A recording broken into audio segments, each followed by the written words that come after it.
Right now, if you've got a garden hose in your hand every single evening in July, drowning your herbs because you think the heat is killing them, I need you to stop. Because what you're actually doing might be destroying the exact thing you're trying to save. See, there's a secret that old herbalists knew and most modern gardeners have completely forgotten. Some of the most powerful medicinal plants on this planet don't weaken in extreme heat. They wake up. They get stronger, more potent, more alive than they've been all year. And in the next 25 minutes, I'm going to show you exactly which ones and why almost everyone is accidentally sabotaging them without even realizing it. Welcome to Evergreen Garden Life.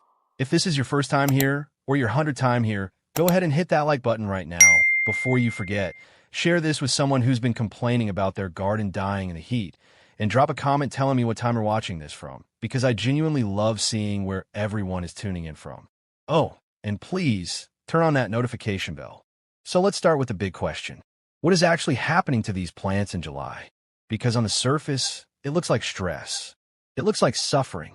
You've got leaves that are curling slightly. You've got soil that's bone dry by 2 in the afternoon. You've got a plant that looks like it's begging for water. And your instinct, a completely normal, completely human instinct, is to run over there with a watering can and rescue it. But here's what almost nobody tells you. For a specific group of herbs, what you're looking at isn't a plant in crisis. It's a plant doing exactly what it evolved to do millions of years ago. Think about where a lot of these plants actually come from. Rosemary, sage, oregano, lavender, thyme. These aren't native to some lush, rainy corner of the world. They come from Mediterranean. Dry hillsides, rocky soil, blistering sun for months at a time, barely any rainfall in summer. These plants didn't just tolerate that environment. They were shaped by it, generation after generation, until dry heat became the trigger for their survival mechanisms to switch on. And one of those survival mechanisms happens to be the exact thing that makes them medicinally valuable to us. When these plants experience mild to moderate heat and drought stress, they concentrate their essential oils. They pack more of their protective compounds into every leaf, every stem, every flower. It's a defense response. The plant is essentially saying, I'm under pressure, I need to protect myself. And it does that by producing more of the very oils and compounds that give these herbs their scent, their flavor, and yes, their medicinal power. So when you see oregano looking a little rough around the edges in July heat, what's actually happening underneath the surface is that its oil content is going up, not down. The plant is getting more potent, even as it looks a little less pretty. And this isn't some fringe theory. Gardeners and herbalists who've spent years working with Mediterranean herbs have observed this again and again, that a little bit of stress from heat and dry conditions actually intensifies the aromatic and medicinal qualities of the plant, rather than diminishing them. Compare that to something like basil, which is a heat lover but not a drought lover. Basil wants warmth, but it still wants consistent moisture. So the rules aren't universal across every single herb, and that's exactly why so many people get this wrong. They apply the same watering schedule to every single plant in their garden, and they end up either drowning the herbs that want to be left alone or starving the herbs that actually need consistent water, even in July. Now here's where it gets even more interesting, and this is the part that most gardening channels completely skip over. There's a second category of plants at play here, and these aren't just heat-tolerant herbs. These are what's called adaptogens. Ashwagandha, tulsi, also known as holy basil, morina. These plants have been used for thousands of years in traditional systems of medicine, particularly Ayurveda, specifically because of how they behave under stress. Ashwagandha is genuinely remarkable in this regard. It's a plant that can grow in poor quality soil, under harsh drought conditions, in environments where most garden plants would simply give up and die. And in doing that, it builds its own internal resilience, its own chemical resistance to stress, which is part of why it's traditionally used to help the human body handle stress as well. There's something almost poetic about that if you think about it. A plant that survives by adapting to hardship, and then we consume it because it helps us adapt to our own hardship. That's not a coincidence. That's thousands of years of observation by people who were paying very, very close attention to how nature works. Now let's talk about the risks, because this is where a lot of people, myself included at one point, get things badly wrong. The first risk isn't heat. It's not drought. It's actually you and your good intentions. Overwatering out of anxiety is probably the single biggest killer of Mediterranean and adaptogenic herbs during the summer months. You see the plant looking a little tired, and your gut says, water it now, save it. But for herbs like rosemary, lavender, and sage, consistent overwatering during their active growth season creates a completely different problem. It invites root rot. It creates fungal issues. It literally suffocates the roots because these plants evolved in fast, draining, sandy, rocky soil where water disappears quickly. When you keep that soil saturated, you're recreating a wet, humid environment these plants were never built for. And ironically, that's what actually kills them, not the heat. The second risk is harvesting at the wrong time. This one is sneaky because it doesn't kill the plant, it just robs you of the benefit you were trying to get in the first place. A lot of people harvest herbs whenever they remember to, in the middle of the day, or late in the afternoon, or honestly, whenever it's convenient. But essential oil concentration in most aromatic herbs actually shifts throughout the day. Harvest too late in the day, after the sun has been baking the leaves for hours, and you can actually lose some of those volatile oils to evaporation. Harvest at the wrong stage of the plant's life, say, well after it's flowered and started putting energy into seed production instead of leaf growth, and you're getting a weaker version of what that plant is capable of giving you. The third risk, and this one is genuinely important, is failing to tell the difference between beneficial stress and actual damage. This is the line that separates someone who understands these plants from someone who's just guessing. Beneficial stress looks like slightly smaller leaves, a slightly more silvery or grayish tint to the foliage. Maybe some mild wilting during the absolute peak heat of the afternoon that fully recovers by evening. That's the plant adapting. That's normal. Actual damage looks like leaves that are crispy and brown at the edges, wilting that does not recover even after the sun goes down and temperatures cool off, or a plant that's dropping leaves entirely. If your herb is still perky by evening after looking rough at 3 in the afternoon, you're fine, leave it alone. If it's still collapsed at 10 at night, that's your sign that this is crossed from healthy stress into genuine harm, and it needs water. Before we go further into exactly which 10 herbs made this list, I want to pause for 1 second. Not to interrupt the flow, but because I know some of you are watching this thinking, this is exactly the kind of thing I need, and you still haven't hit subscribe. And look, I get it, we're all guilty of scrolling past that button. But every single person who's ever come back to this channel looking for a video like this and couldn't find it because they weren't subscribed, that's a real thing that happens. And I don't want that to be you in 6 months when you're trying to remember what that one herb was that thrives in poor soil. Hit subscribe now. It takes 2 seconds, and then let's keep going because the next part is where this really gets good. So now let's talk about the actual factors and causes behind why some herbs thrive in this kind of heat while others just wither and die. The first factor is native origin. This is the biggest one. Where a plant comes from tells you almost everything about how it will behave in your garden. Mediterranean natives like rosemary, oregano, sage, thyme, and lavender are built for dry summers and mild, wetter winters. That's their natural rhythm. Give them that rhythm in your garden, dry heat in summer, a little more moisture in cooler months, and they will genuinely flourish. Try to give a Mediterranean herb the growing conditions of a rainforest plant, and it will struggle no matter how much sun it gets. The second factor is soil drainage. This ties directly into the first one. Fast draining soil is non-negotiable for most of these heat-loving herbs. If water pools around the base of the plant, even for a short period, you're creating conditions for root rot regardless of how much sun the plant is getting above ground. A lot of people focus entirely on sunlight and completely ignore the soil underneath. And that's a mistake because sunlight can't fix what bad drainage is doing to the roots. The third factor is leaf structure. And this one's fascinating because you can actually see it with your own eyes if you know what to look for. Look at lavender, look at sage. Notice that silvery, almost fuzzy texture on the leaves. That's not just a visual trait, that's a survival adaptation. Those fine hairs and that lighter coloring reflects sunlight away from the leaf surface. which helps the plant regulate its temperature and reduce water loss through evaporation. Compare that to a plant with big, broad, dark green leaves, and you'll notice those plants generally need more water and more shade protection in extreme heat, because their leaf structure isn't built to reflect and conserve the way silvery leaves are. The fourth factor is root depth. Established rosemary and lavender plants develop deep root systems over time that can access moisture far below the surface, long after the topsoil has completely dried out. This is exactly why a first-year lavender plant needs more careful watering, while a 3-year-old, well-established lavender plant can go through an entire summer with almost no supplemental watering at all.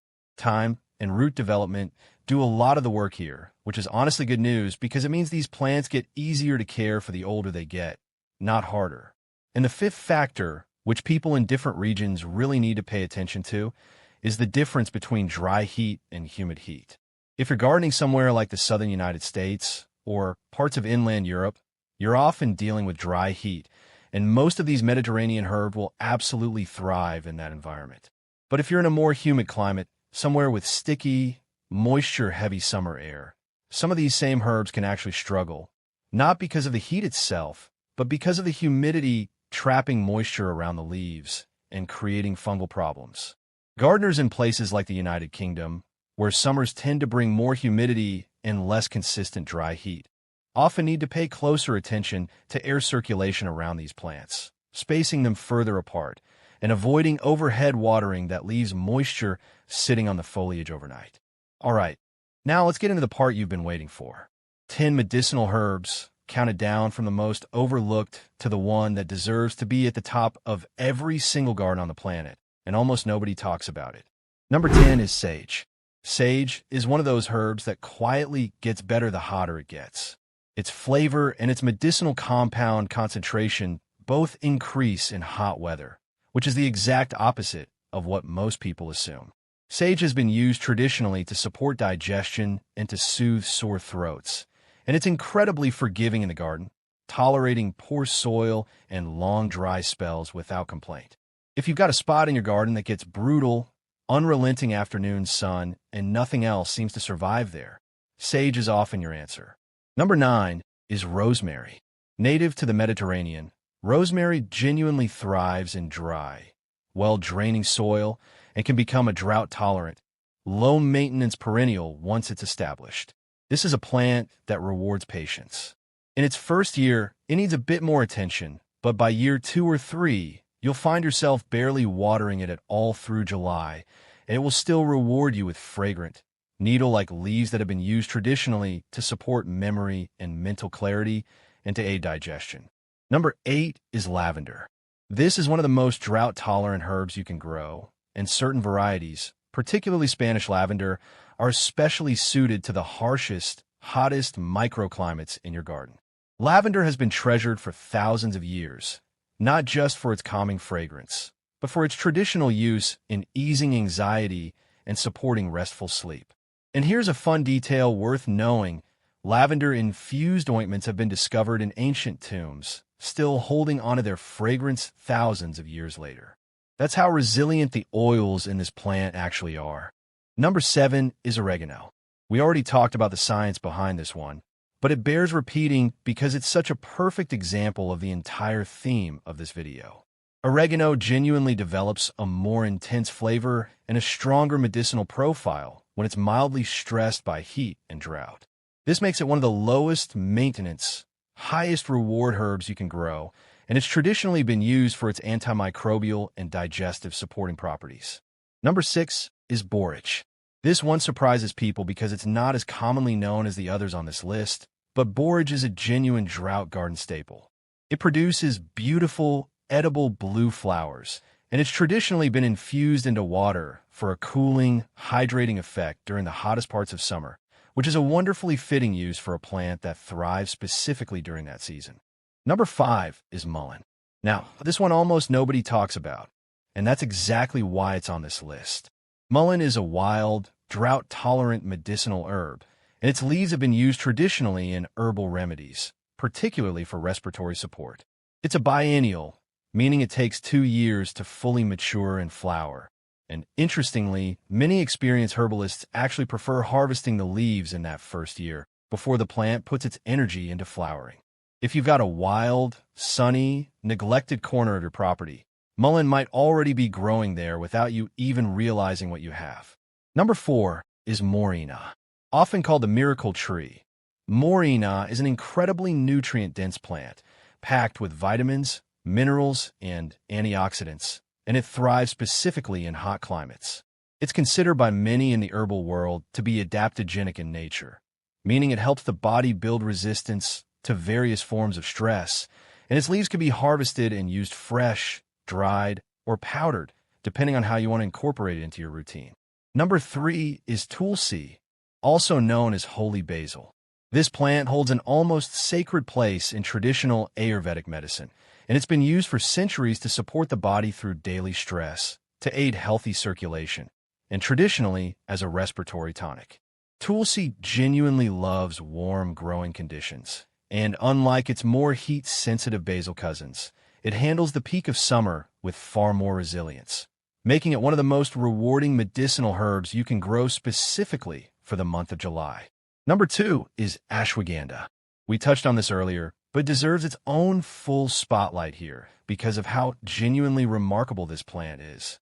Ashwagandha is highly drought-resistant, and it actually thrives in poor-quality soil, the kind of soil that would cause most garden plants to struggle or fail entirely. Traditionally used to support the body's response to stress and to promote overall resilience, ashwagandha is one of the most studied and respected adaptogens in traditional medicine, and growing it yourself connects you directly to a practice that spans thousands of years. And number 1, the herb that almost nobody talks about, but deserves to be at the very top of every medicinal garden, is Cuban oregano. This plant prefers hot, dry conditions, and while it's succulent, slightly fuzzy leaves benefit from a little afternoon shade in the absolute hottest climates. It is otherwise one of the most resilient, low-maintenance medicinal herbs available. It's been used traditionally to support respiratory health and to soothe minor skin irritations, and despite how genuinely useful and hardy this plant is, it almost never shows up on mainstream lists, which is exactly why I wanted to save it for last. Now let's talk about what you can actually do with all of this information, because knowing these 10 herbs is one thing, but applying this correctly in your own garden is where the real transformation happens. First, do a soil moisture test before you water anything. Stick your finger about 2 inches down into the soil near the base of the plant. If it's dry at that depth, you can water. If it's still moist, leave it alone, even if the surface looks bone dry, and even if the leaves look a little tired in the afternoon sun. Second, learn to harvest in the early morning, right after the dew has evaporated, but before the sun has had hours to bake the plant. This is when essential oil concentration tends to be at its highest, and it's a simple timing shift that makes a real difference in the potency of what you're harvesting. Third, watch your plants in the evening, not just in the afternoon. If a plant looks stressed at 3 in the afternoon, but has fully perked back up by 7 or 8 in the evening, that's healthy adaptive stress, and you should leave it alone. If it's still wilted after the sun goes down, that's your sign to intervene with water. Fourth, group your Mediterranean and adaptogenic herbs together in the same bed or container, separate from moisture-loving herbs like basil or mint, so you're not accidentally overwatering one group while trying to properly hydrate another. And fifth, if you're in a humid climate, prioritize spacing and airflow over worrying about watering frequency, since trapped moisture and poor air circulation are often bigger threats to these herbs than the heat itself. If you actually apply even 3 of these 5 things this July, I promise you will notice a difference, not just in how well these plants survive, but in how much more potent and rewarding they become by the end of the season. Before we wrap up, I want to be honest with you about something. Channels like this one only survive because people like you decide to stick around. Every single video takes real research, real time, and real care to put together, and the only reason we can keep doing this, keep bringing you information you genuinely can't find anywhere else, is because enough people decide to hit that subscribe button instead of just watching and moving on. Hit subscribe, hit the like button, and drop a comment telling me which one of these 10 herbs surprised you the most, because I genuinely read every single one. Thank you for watching all the way to the end, and I'll see you in the next one, right here on Evergreen Garden Life.